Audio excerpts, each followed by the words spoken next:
watisipatiko lingo pitilira ndazikundikira chuma kumambako ngelo akodola pakomola mwamba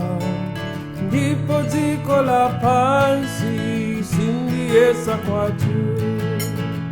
mbuye ndinu bwenzi langa ndichitenjikati kumambasi kwatu ngelo akodola pakomola mwamba ndipo dziko la pansi sindiesa kwatu andiyembekeza chintu chindiziwa mpulumusi wanga wondikulukira azandipyolesa pamene ndafoka ndipo dziko la pansi sindiesa kwatu mbuye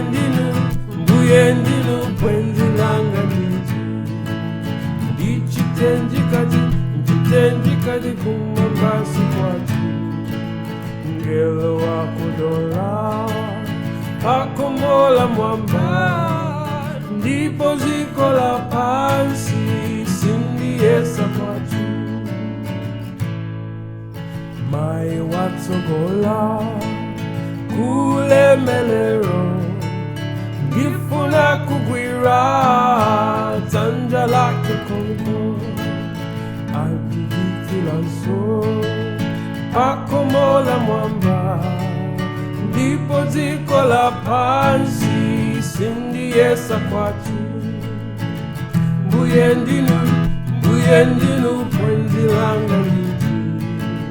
ndichitenjikati kumambasi kwatu ngelo wakodola pakomola mwamba ndipo dziko la pansi sindiesa kwatu ulemelero tizakhala nyaya oyera mtima wo alikulambira ati haleluya kwa Mulungu wa mphamvu